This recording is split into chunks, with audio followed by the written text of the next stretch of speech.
Hello everyone, this is Rohit Kumar, the biology faculty of Prime Tutor Institute. आज का session जैसा कि आप लोग को पता है बच्चों, मैंने आप सभी को लोगों को बता रखा था कि एक बहुत जल्द एक वीडियो आने वाला है, एक स्पेशल वीडियो आने वाला है। इस वीडियो में आज के सेशन में जो हम लोग बात करने वाले हैं वो हमारा कैरियर स्कोप होगा। यानी कि अब ये जो हमारे द प्राइम ट्यूटर इंस्टीट्यूट में कैरियर स्कोप्स को लेकर के जो लगातार वीडियोस हमारे चैनल पर पोस्ट हो रहे हैं, इसके तहत ही इस सीरीज़ में हमारा अगला वीडियो है कैरियर स्कोप। यानी कि हम लोग कैरियर स्कोप की बात कर रहे हैं, कैरियर स्कोप आफ्टर 12th। तो 12th में अगर हम लोग बात करते हैं कि अगर किसी बच्चे ने अगर मान लीजिए कि फिजिक्स, केमिस्ट्री और बायोलॉजी से 12th पास आउट किया है, एक अच्छा खासा परसेंटेज है, एक एवरेज परसेंटेज भी है तो दिक्कत नहीं है, एक अच्छा खासा परसेंटेज है, तो 12th के बाद क्या कैरियर स्कोप्स होंगे? क्या 12th में अगर हम लोग नीट नहीं कर किए, अगर मान लीजिए 12th में जनरली हम लोग बात करते हैं तो बच्चे कहते हैं कि सर नीट की तैयारी कर रहे हैं। तो अगर नीट की तैयारी कर रहे हैं, जैसे कि इस बार आप भी देख चुके होंगे कि नीट में लगभग 24 लाख से ज़्यादा कैंडिडेट्स बैठे, तो क्या सारे कैंडिडेट्स ने क्वालिफाई कर लिया? नीट नहीं किया। तो जितने भी बच्चों ने नीट को क्वालिफाई नहीं किया, क्या उनका कैरियर स्पॉइल हो गया? बायोलॉजी लेकर के 12th में बायोलॉजी पढ़ करके उन्होंने अपना कैरियर को स्पॉइल कर लिया? बिल्कुल नहीं। बहुत सारे कोर्सेज हैं, बहुत सारे ऐसे कोर्सेज हैं, बहुत सारे स्किल कोर्सेज हैं, बहुत सारे फार्मिंग सेक्टर कोर्सेज हैं जिसे हम लोग कर करके उसे कंप्लीट करके अपने लाइफ को एक अच्छे अचीवमेंट तक ले जा सकते हैं। ठीक है, तो इन सभी कोर्सेज के बारे में आज की क्लास में हम लोग डिस्कस करने वाले हैं। और आज के सेशन को आपको अगर अच्छा लगे तो प्लीज़ इस वीडियो को लाइक कीजिए और हमारे जो चैनल है उस चैनल को सब्सक्राइब कीजिए। तो आपको अगर डिटेलिंग किसी भी कोर्सेज पर अगर आपको डिटेल चाहिए होगा तो आप कमेंट में ज़रूर बताइएगा।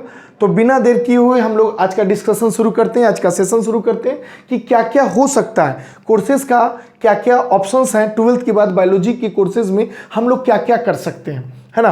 तो इसकी बात करते हैं। तो सबसे पहले अगर मान लीजिए कि किसी बच्चे ने 12th फिजिक्स, केमिस्ट्री और बायोलॉजी से पास आउट किया है तो क्या ऑप्शंस दिखते हैं? तो इसके ऑप्शंस के लिए एक सबसे पहला चीज़ आता है आपका ट्रेडिशनल, कि जैसा रटा रटाया चला आ रहा है हमारा जो एजुकेशन सिस्टम है, हमारा जो सिस्टम, उस सिस्टम के अकॉर्डिंगली अगर हम लोग देखते हैं तो क्या सिस्टम्स हैं उसके। तो ट्रेडिशनल कोर्सेज में अगर मैं बात करूं तो दो कोर्सेज आपको जनरली ऐसे देखने को मिलता है कि सर हमने बायोलॉजी से पास आउट किया इंटर, इसीलिए हमें हमारी मजबूरी है कि हम बीएससी जूलॉजी और बीएससी बॉटनी करें। बीएससी जूलॉजी और बीएससी बॉटनी, यहाँ पे सबसे पहली बात कि बीएससी क्या है, तो इसको हम लोग कहते हैं बैचलर ऑफ साइंस। यानी आप ग्रेजुएशन का डिग्री अर्न कर रहे हो या तो जूलॉजी से या तो बॉटनी से। तो ये आपका ट्रेडिशनल कोर्सेज है, इनमें कुछ खास उतना लंबा स्कोप नहीं दिखता, लंबा एक्सपोजर्स नहीं दिखते। इन सभी स्कोप, इन कोर्सेज का स्कोप्स वैसा नहीं है, because these are the traditional courses. और आज के डेट में ट्रेडिशनल बातें नहीं होती हैं। आज के डेट में अगर बातें होती हैं तो वोकेशनल और कॉन्वोकेशनल्स बातें होती हैं। तो वहीं पर आप एक स्ट्रीम चेंज कर सकते हो। दूसरा ऑप्शन आपको यहाँ पे मिलता है कि सर हम 12th में बायोलॉजी किए, अब हम कंटिन्यू नहीं करना चाहते हैं साइंस से, अब हम आर्ट्स लेना चाहते हैं या फिर हम कॉमर्स लेना चाहते हैं, बीकॉम करना चाहते हैं, एमकॉम करना चाहते हैं, तो आप उस तरफ भी मूव कर सकते हो। लेकिन उससे पहले आप सेकेंड पार्ट इसका जो है वोकेशनल कोर्सेज। तो वोकेशनल कोर्सेज की अगर हम लोग बात कर रहे हैं तो इस वोकेशनल कोर्सेज में आप देख सकते हो कि एक है biotechnology, genetics, molecular biology, microbiology, और आपको यहाँ भी मैरीन बायोलॉजी दिख रहा है। एग्रीकल्चर में भी बहुत सारे, आप देखिए एग्रीकल्चर में मैंने यहाँ हॉट लिख रखा है। हॉट मतलब क्या? मोस्ट डिमांडिंग है। अभी भी ऐसे बहुत सारे कॉलेजेस हैं जहाँ पे एग्रीकल्चर की सारी सीटें फुल नहीं होती है। वो ग्रेजुएशन लेवल पर जो बच्चे एग्रीकल्चर करते हैं, मास्टर्स लेवल पर जो बच्चे एग्रीकल्चर करते हैं, उनकी सीटें, उन कॉलेजेस की सीटें जो होती हैं वैकेंट रह जाती हैं, वहाँ पे फुलफिल नहीं होता है। और नॉट इवन कॉलेज की सीटें, ऑल्सो गवर्नमेंट जॉब्स की जो वैकेंसीज आती हैं, उन वैकेंसीज की जो सीटें हैं वो सीटें भी क्या होती हैं कि खाली रह जाती हैं। उसके बाद एक अगला सेक्टर है आपका माइनिंग, फिर एक सेक्टर है आपका फॉरेस्ट्री। तो ये these are the major sectors of the vocational part. यानी कि बीएससी आप कर रहे हो, ठीक है, अच्छी बात है, कर रहे हो बीएससी, तो बीएससी आप ट्रेडिशनली कर रहे हो, उससे बेहतर है कि आप बीएससी वोकेशनल करो, ठीक है।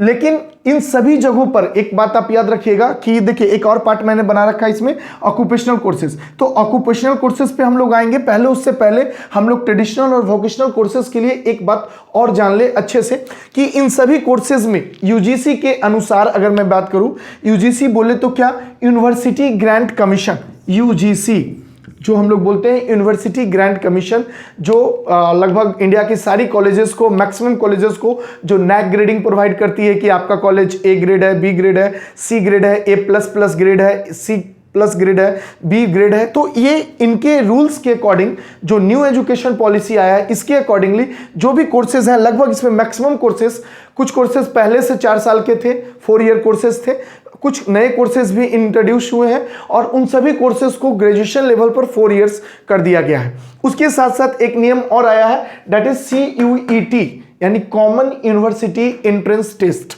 ठीक है, ये इसके तहत ही आपका एग्जामिनेशन होगा। इस सेशन की मैं बात करूं, 2024-25 सेशन की बात करूं, तो इस सेशन में बहुत सारे कॉलेजेस अभी CUET में इन्वॉल्व नहीं हुए हैं, लेकिन ऐसा प्रिडिक्शन है कि आने वाले समय में इंडिया की लगभग private, government, non government, semi government, all colleges will be introduced in the CUET, सब में आ जाएंगे। और फिर ग्रेजुएशन लेवल पर, चाहे वो आप ट्रेडिशनल कोर्सेज करो या वोकेशनल कोर्सेज करो, सारे कोर्सेज में करने के लिए आपको CUET का एग्जाम फेस करना होगा। ये एक छोटा सा एग्जामिनेशन होता है जिसमें आप मैक्सिमम 10-12 सब्जेक्ट्स अपना ऑप्ट कर सकते हो। उसके लिए आपको नॉमिनल फीस देने होते हैं, फॉर्म भरने होते हैं, एग्जामिनेशन देने होते हैं। जो आप 12th तक पढ़े हो वही सारे एग्जामिनेशन में पूछे जाएंगे। आपके क्लास 12th का सिलेबस ही इनका एंट्रेंस टेस्ट का सिलेबस होता है। इनमें जो आपको मार्क्स ऑप्ट होंगे, आपने जो चॉइस चूज किया है, जिस कोर्सेज को आपने चूज किया है, इनमें जो मार्क्स आपको मिलेगा, उस मार्क्स के अकॉर्डिंग जो कॉलेजेस अवेलेबल होंगे, जहां सीट्स अवेलेबल होंगी, वो आपको अलॉट किए जाएंगे।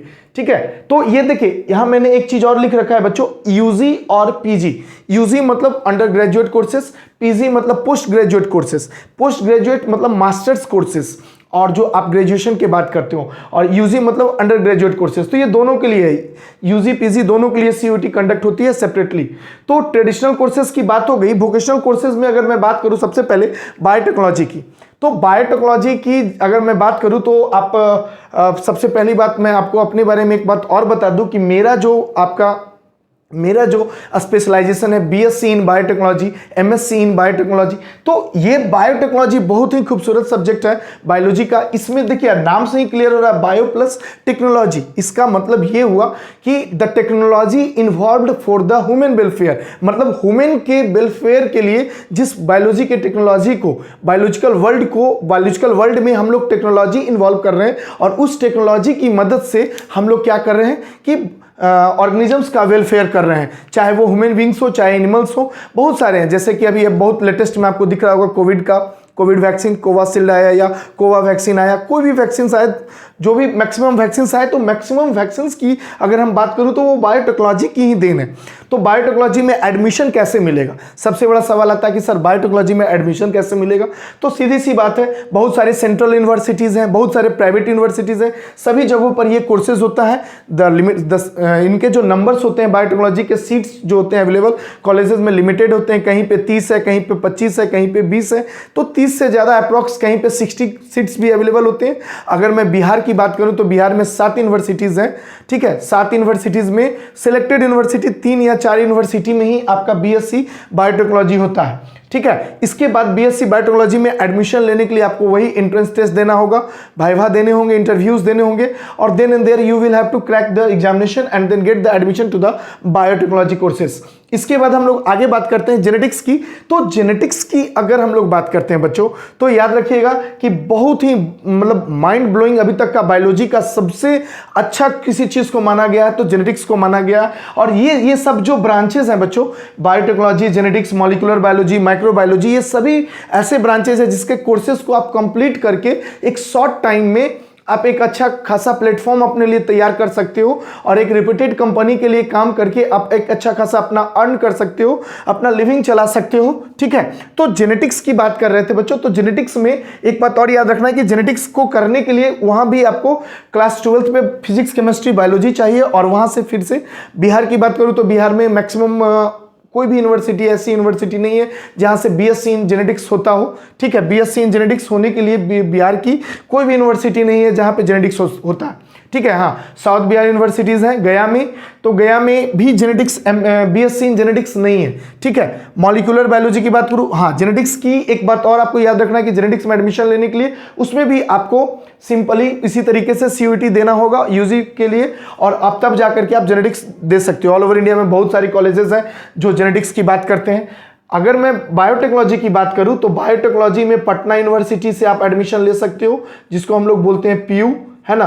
पीयू से ले सकते हो, पीपीयू से ले सकते हो, पाटलिपुत्रा यूनिवर्सिटी से ले सकते हो, मगध यूनिवर्सिटी से आप कोर्सेज कर सकते हो। तो ये 3 यूनिवर्सिटीज मैंने बताया जिससे आप बायोटेक्नोलॉजी कर सकते हो। जेनेटिक्स के लिए आप बहुत सारे एसआरएम कॉलेजेस है, बीआईटी मेसराज है, बहुत सारे यूनिवर्सिटीज है जहां से आप जेनेटिक्स कर सकते हो, ठीक है। उसी तरीके से मॉलिक्यूलर बायोलॉजी है। मॉलिक्यूलर बायोलॉजी में करते क्या है, जेनेटिक्स में हम लोग क्या करते हैं, जेनेटिक्स में हम लोग जनरली जीन्स के बारे में जानते हैं, एंड मॉलिक्यूलर बायोलॉजी में भी जेनेटिक्स ही पढ़ते हैं, लेकिन उसमें हम लोग क्या करते हैं, उसमें हम लोग जो जीन्स हैं, जो डीएनए है, आरएनए का क्या कंपोजिशन है, डीएनए का क्या कंपोजिशन है, डीएनए कैसे लिविंग बींग्स के लिए इंपॉर्टेंट हो सकता है, वो सारी चीजें इसमें हम लोग देखते हैं। इसके बाद आपका आता है माइक्रोबायोलॉजी। इसमें भी आप बीएससी माइक्रोबायोलॉजी कर सकते हो, एमएससी माइक्रोबायोलॉजी कर सकते हो, आगे जाकर के आप पीएचडी कर सकते हो, जेआरएफ कर सकते हो, है ना, जूनियर रिसर्च फेलोशिप आपको मिल सकता है। तो ये सारे कोर्सेज में आप कर सकते हो, ठीक है। माइक्रोबायोलॉजी में हम लोग generally deal with the micro organisms, जिसमें हम लोग सूक्ष्म जीव, जिसको हम लोग बोलते हैं माइक्रो ऑर्गेनिज्म, तो माइक्रो ऑर्गेनिज्म से हम लोग ये डील करते हैं, ठीक है। इसके बाद अगर नेक्स्ट टू द पॉइंट हम लोग बात करते हैं तो एक और पार्ट आपको दिखता है, second part, that is the marine biology. Marine biology मतलब सी बायोलॉजी। मैरीन बायोलॉजी मतलब कि आप कह सकते हो कि मैरीन लाइफ में, यानी समुद्र के अंदर, ओशियंस के अंदर, सीज के अंदर क्या ऑर्गेनिजम्स ऑप्ट होंगे, उन ऑर्गेनिजम्स की स्टडी करना, वो ऑर्गेनिजम्स किस लेवल तक हो सकते हैं उसके बारे में स्टडी करना मैरीन बायोलॉजी का पार्ट आता है, ठीक है। और एक और सबसे ज़्यादा भी डिमांडिंग है, और इसीलिए मैंने हॉट लिख रखा है इसको, सबसे ज़्यादा डिमांडिंग है एग्रीकल्चर। एग्रीकल्चर के लिए सबसे बेहतर पढ़ाई कहीं हो रही है अभी, तो मेरे लेवल से मैं जहाँ तक जानता हूँ बीएचयू, बनारस हिंदू यूनिवर्सिटी, वहाँ से आप बीएससी एग्रीकल्चर करके आप आगे ऑप्ट कर सकते हो। बीएससी एग्रीकल्चर में भी बहुत सारे पार्ट हैं। हॉर्टिकल्चर, जिसमें आप छोटे छोटे कॉमर्शियल प्लांट्स का ग्रोथ करवा सकते हो, उनके लेवल पर जा सकते हो। बहुत सारे गवर्नमेंट वैकेंसीज आते रहते हैं उनमें, जिनमें कि सीट फुलफिल नहीं होता है, कैंडिडेट अवेलेबल नहीं होते हैं वहाँ तक कि उनके सीट्स को भरा जा सके, तो इससे भी आप कर सकते हो। फिर है माइनिंग, हाईएस्ट अर्निंग सेक्टर है ये पूरे बायोलॉजी का। माइनिंग और forestry both are the part of the agriculture, ये भी एग्रीकल्चर का ही पार्ट है। माइनिंग में बच्चों हम लोग जनरली क्या करते हैं, माइनिंग से ही आपको क्लियर हो रहा होगा कि भाई धरती से हम लोग सोना निकाले, या फिर मिनरल्स मिला, या फिर हमें फॉसिल फ्यूल्स मिला, है ना, जैसे आपका कोल वगैरह मिला, तो all these are the part of the mining. Mining में भी आप बीएससी कर सकते हो, एमएससी कर सकते हो, इसमें भी बहुत सारे, इसमें अगर माइनिंग में भी अगर आप जीआई इंक्लूड कर देते हो, जीआई मतलब क्या हो गया, जीआई का मतलब हो गया ज्योग्राफिकल इंडेक्स इंक्लूड करते हो, या यूं कहो कि ज्योग्राफिकल मैपिंग करते हो, तो आप एक तरीके से आप क्या कर रहे हो कि न्यू जो लेटेस्ट एआई टेक्निक्स आया है, आर्टिफिशियल इंटेलिजेंस जो टेक्निक्स अभी इंट्रोड्यूस हुआ है, उस टेक्निक्स की मदद से आप भंडार खोज सकते हो कि कोयले का भंडार कहाँ पर है, या फिर सोने का भंडार कहाँ पर है, कहाँ पे ओर्स हैं, कहाँ पे सिलिकॉन मिलेगा, है ना, कहाँ पे डायमंड अवेलेबल है। तो ये सारा कुछ इसमें खोजा जा सकता है। तो इसमें भी बहुत अच्छा करियर स्कोप है, अर्निंग भी बहुत अच्छा है, और करियर का स्कोप की तो बात ही नहीं है इसमें। उसके बाद अगर हम लोग फॉरेस्ट्री की बात करते हैं तो फॉरेस्ट्री में भी आप देखिए, ये सभी कोर्सेज, एक बात और याद रखिएगा कि ये सभी कोर्सेज कर करके आप कहीं ना कहीं, अगर आप ये भी सोच रहे हो कि सर मुझे तो यूपीएससी करना है, तो नॉर्मल ग्रेजुएशन कर लेते हैं और उसके बाद से फिर हम यूपीएससी में लग जाएंगे, तो भाई क्या गारंटी है कि आपका यूपीएससी निकलेगा ही। यूपीएससी जिसे हम लोग बोलते हैं यूनियन पब्लिक सर्विस कमीशन, वो इंडिया का सबसे toughest, one of the toughest और सबसे एक नंबर पर पाए जाने वाला होने वाला एग्जामिनेशन है। तो क्या गारंटी है कि आपका यूपीएससी क्रैक ही होगा। तो हमेशा एक ऑप्शन को अपने साथ लेके चलिए। इसीलिए ट्रेडिशनल कोर्स से बेहतर है कि मैं तो सजेस्ट करूंगा आपको कि वोकेशनल कोर्स कर लीजिए, और इवन ये कि ये सारे वोकेशनल कोर्सेज करने के बावजूद भी आप यूपीएससी के एग्जाम में बैठ सकते हैं। यूपीएससी ने टोटल 22 से ज्यादा सब्जेक्ट्स को अपने वो बस कहता है, यूपीएससी कहता है कि आप किसी भी मान्यता प्राप्त यूनिवर्सिटी से आप ग्रेजुएट हो, मिनिमम परसेंटेज आपका जो अदर कैटेगरीज के लिए, अलग अलग कैटेगरीज के लिए निर्धारित है, जैसे जनरल के लिए 60% है, 55% है, फिर 45% है। तो इस तरीके से वो परसेंटेज डिसाइडेड है, उतना परसेंट आपको ग्रेजुएशन में चाहिए। अगर आप ग्रेजुएशन में उतना परसेंट लेके आ जा रहे हैं बच्चों, तो आप यूपीएससी में भी बैठने के लिए एलिजिबल है, ठीक है। इसके बाद अगर हम लोग नेक्स्ट टू द बात करते हैं, तो ये तो चलिए आपका एक नॉर्मल हो गया कि जो बच्चे जानते हैं कि सर ये कोर्सेज हम लोग कर सकते हैं। इसके बाद अगर हम लोग बात करते हैं तो मोस्ट डिमांडिंग बिहार के विलेजेस में अगर मैं बात करता हूँ बिहार के विलेजेस में अभी बहुत लेटेस्ट ये चल रखा है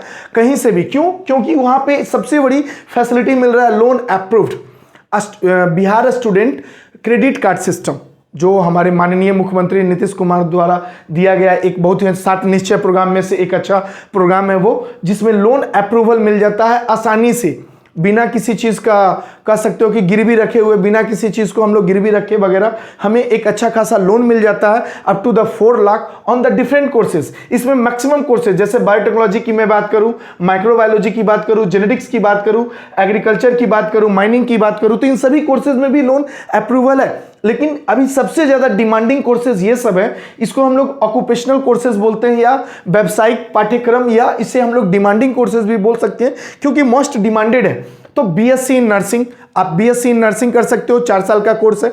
बीएससी इन हॉस्पिटल मैनेजमेंट कर सकते हो, आपको हॉस्पिटल रन करना है, प्राइवेट हॉस्पिटल्स वालों की, इन सभी लोगों की जरूरत होती है। बीएससी नर्सिंग करके आप नर्स बन सकते हो, एक अच्छा पेशेंट का देखभाल कर सकते हो। उसके बाद अगर हम सीएमडी की बात करते हैं, ड्रेसर, हॉस्पिटल में जो ड्रेसर लोग होते हैं जो पेशेंट को क्या करते हैं, केयरिंग करते हैं, उनके कह सकते हो कि उनका ट्रीटमेंट के बाद आफ्टर डॉक्टर जो ट्रीटमेंट करते हैं, डॉक्टर के ट्रीटमेंट के बाद जो पर्सन ट्रीटमेंट करते हैं वो सीएमडी होते हैं। उसके बाद है ओटी असिस्टेंट, ओटी असिस्टेंट का भी आप कोर्सेज कर सकते हैं, बहुत सारे अवेलेबल ऐसे कोर्सेज हैं जो आप ओटी असिस्टेंट के रूप में कर सकते हैं, ठीक है। उसके बाद एएनएम जीएनएम बहुत फेमस है, जो कि आपका 4 साल 5 साल का ये कोर्सेज है एएनएम जीएनएम। इसमें भी आप बीएससी के लेवल से अगर देखो तो एएनएम कर सकते हो, जीएनएम कोर्स कर सकते हो। बहुत सारी वैकेंसीज लेटेस्ट में भी आप देखोगे कि आपका अभी एक वैकेंसीज अभी हाई कोर्ट में चल रहा है कोर्ट केस, इसके लिए एएनएम और जीएनएम के लिए एक कोर्सेज ऑलरेडी पड़ा हुआ है कोर्ट में। लेकिन वैकेंसीज गवर्नमेंट वैकेंसीज निकालते रहती हैं। इन वैकेंसीज के लिए जो एलिजिबिलिटी चाहिए उसमें सबसे मिनिमम एलिजिबिलिटी होता है कि आप जो कोर्स में जाना चाह रहे हो उस कोर्स का आपके पास पास आउट डिग्री हो। तो पास आउट डिग्री होने के लिए इन सभी कोर्सेज को आप कर सकते हो। एक और सबसे अच्छा चीज है एनेस्थीसिया, एनेस्थीसिया आप कर सकते हो। एनेस्थीसिया क्या करते हैं, एनेस्थेटिक पर्सन क्या करते हैं कि जो पेशेंट होते हैं जिनको ओटी में ले जाया जाता है, ऑपरेशन थिएटर में ले जाया जाता है, तो ऑपरेशन थिएटर में ले जाने के बाद उनको सबसे पहले बेहोश किया जाता है ताकि उनको आसानी से ऑपरेट किया जा सके, उनको पेन ना हो, उसके लिए एनेस्थीसिया होता है।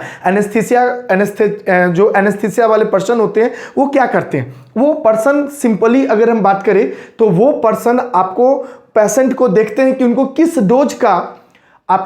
किस डोज का एनेस्थेसिस केमिकल्स देने, या मान लीजिए इथाइलिन देना है तो कितना देना है, या मान लीजिए उनको बेहोश करना है तो किस डोज का मटेरियल केमिकल्स दे करके उनको बेहोश करना है। ताकि जैसे मान लीजिए अब छोटा सा सिंपल सी बात है, अगर मैं बोलूँ तो छोटा सा मान लीजिए कि मेरे हाथ में घाव हो गया है ना, तो उस घाव को ट्रीट करने के लिए मुझे कंप्लीट तो बेहोश नहीं किया जा सकता है, तो वहाँ पे भी use the local anaesthesia. Local anaesthesia करेंगे, वहाँ पर हम लोग 1 ग्राम अलग अलग एक ही ग्राम केमिकल यूज होता है, वो केमिकल यूज करके हम लोग उस एरिया को, लोकल एरिया को क्या करेंगे कि एनेस्थेसिस कर देंगे। एनेस्थीसिया का हिंदी होता है सुन हो जाना, ठीक है, तो उसको सुन कर देंगे, फिर आसानी से उसे कट लगा सकते हैं एंड आफ्टर ऑपरेशन के बाद वो पेशेंट रिकवर हो जाता है, एनेस्थीसिया से होश में आ जाता है।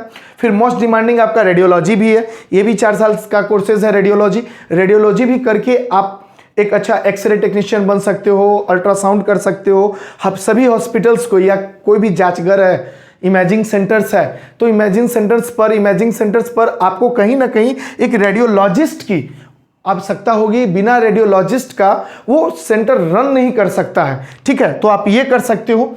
इसके बाद अभी और भी बहुत सारे कोर्सेज हैं बच्चों।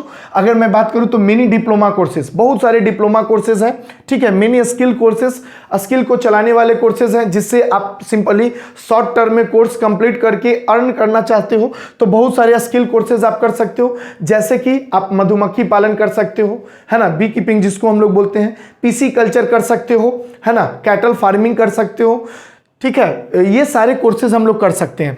फिर फ्लावर हॉर्टिकल्चर आप आराम से कर सकते हो। फिर मिनी फार्मिंग सेक्टर कोर्सेज हैं। फार्मिंग सेक्टर कोर्सेज में सिंपली हम लोग जैसे बात करते हैं, आजकल बहुत ज़्यादा ट्रेंड में चला हुआ है आपका मोती की खेती, जो डायमंड्स होते हैं, जो मोती होती हैं, उन मोतियों की खेती हम लोग आसानी से इसमें कर सकते हैं। मिनी फार्मिंग सेक्टर में हम लोग वो सब कर सकते हैं। स्किल कोर्सेज में भी मैंने बताया, तो ये सभी कोर्सेज अवेलेबल हैं जिसे आप आसानी से कर करके अपने कैरियर को एक नए स्कोप पर ले जा सकते हो, ठीक है, कैरियर को एक नए स्कोप पर ले जा सकते हो।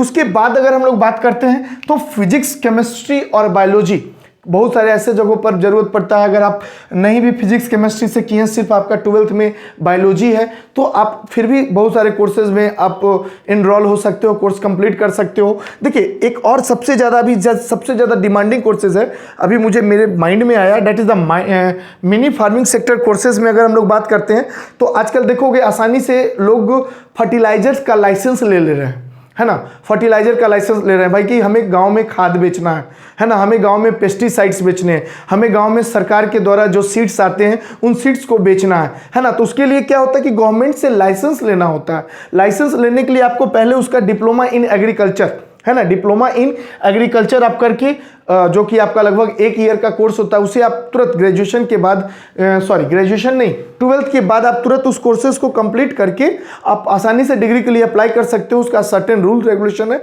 उस रूल रेगुलेशन को फॉलो अप करके आप कंप्लीट एक अपना एक अच्छा अर्निंग का एक बिजनेस प्लेटफॉर्म तैयार कर सकते हो। और इस सब के सिवाय बहुत सारे ऐसे भी स्कोप्स हैं जिसमें आप इन्वेस्ट करके आप अपने करियर को एक नए स्कोप्स की ओर ले जा सकते हो। तो ये तो हो गया अदर देन द नीट, ये तो कंप्लीट नीट का हो गया, नीट के बाद का ये कोर्सेज हो गए कि सर अगर नीट नहीं निकलता है तो क्या, नीट नहीं निकलता है तो इतने सारे स्कोप्स आपको बोर्ड पर दिख रहे हैं। अगर नीट निकल जाता है तो उसमें भी बहुत सारे स्कोप्स हैं भाई। नीट निकल गया तो 4 साल का आप एमबीबीएस करोगे, 4 साल के एमबीबीएस के बाद आप बात करते हो तो डेट इज द यूजी करोगे, यूजी के बाद आप पीजी करोगे, पीजी में आपका स्पेशलाइजेशन होगा, फिर लेटर ऑन इस तरीके से वो कोर्सेज आगे बढ़ते चले जाते हैं। तो इस तरीके से बच्चों आज के सेशन में हम लोगों ने डिस्कस किया कैरियर स्कोप आफ्टर 12th। अगर आप फिजिक्स, केमिस्ट्री, बायोलॉजी से 12th पास आउट हुए हैं तो इन सभी कोर्सेज को आप कर सकते हो आसानी से, मोर और लेस। अभी भी बहुत सारे, अगर मैं बात करूं तो कंटिन्यू अभी जुलाई अगस्त तक बहुत सारे कोर्सेज में एडमिशन चल रहे हैं। अभी तो सीयू सेट का एग्जामिनेशन कंप्लीट हो चुका है, लेकिन इसके सिवाय भी बहुत सारे यूनिवर्सिटीज़ हैं। जैसे अगर मैं बात करूं तो अभी जस्ट पटना यूनिवर्सिटी की बात करूं तो पटना यूनिवर्सिटी में इसमें सिलेक्टेड कोर्सेज हैं, जैसे कि बायोटेक्नोलॉजी होता है, फॉरेस्ट्री होता है, ठीक है, और जनरल तो ट्रेडिशनली आपका जूलॉजी, बोटनी तो होता ही है। तो इन सब का भी एडमिशन प्रोसेस चल रहा है। और लेटर ऑन ये सारे कोर्सेज के लिए, ऑक्यूपेशनल कोर्सेज के लिए आपका 2 ऑप्शन है, या तो आप मूव करोगे गवर्नमेंट सेक्टर की ओर, ठीक है, या तो आप मूव करो गवर्नमेंट सेक्टर की ओर कि भाई गवर्नमेंट कॉलेजेस में जाएंगे, गवर्नमेंट के तरीकों से पढ़ेंगे और जो रूल रेगुलेशन है उसको फॉलो करते हुए इन डिग्रीज को ऑप्ट करेंगे। लेकिन एक और तरीका है, that is the private sector. Private sector में भी आपके क्लासेस होते हैं। गवर्नमेंट सेक्टर में आपको थोड़ा पैसा कम लगेगा, प्राइवेट सेक्टर में पैसा आपको कंप्लीट ज़्यादा लगेगा, ठीक है। तो आप प्राइवेट सेक्टर में भी एडमिशन ले सकते हो इन सभी कोर्सेज में, और इन सभी कोर्सेज का एडमिशन लेटर ऑन अगर बात करें तो अभी चल ही रहा है। ओके, तो आज का सेशन बच्चों हम यहीं पे समाप्त करते हैं। अगर हमारा वीडियो अच्छा लगा हो तो प्लीज़ लाइक कीजिएगा, शेयर कीजिएगा और कमेंट में ये बताइएगा कि आपको अप्रॉक्स किस कोर्सेज पर डिटेल चाहिए। अगर आपको इनमें से किसी भी कोर्सेज पर अगर बेहतर ऑप्शन मिल रहा है कि सर मुझे ये कोर्स करना है 12th के बाद, मुझे वो कोर्स करना है सर, आप मुझे इस पे लेटर ऑन गाइड कीजिए, क्या क्या स्कोप्स हैं उन कोर्सेज का, पार्टिकुलरली कैरियर क्या है उसमें, कहाँ पे एडमिशन ले सकते हैं, क्या प्रोसेस है एडमिशन का। तो आप कमेंट करोगे, कमेंट करने के बाद मैं पार्टिकुलर उस कोर्सेज पर एक वीडियो बना करके आपको पोस्ट कर दूंगा, ठीक है। और उसके बाद फिर, क्योंकि देखिए यहाँ पर क्या है बच्चों, हर कोर्सेज के बारे में डिटेल बताना पॉसिबल नहीं है। अगर डिटेल बताने लगेंगे तो वीडियो बहुत लंबा हो जाएगा, है ना। तो उसके लिए हम लोग सेपरेटली वीडियो आपके डिमांड पर, आपके कमेंट पर हम लोग उसको बनाएंगे। ओके, ठीक है, जय हिंद।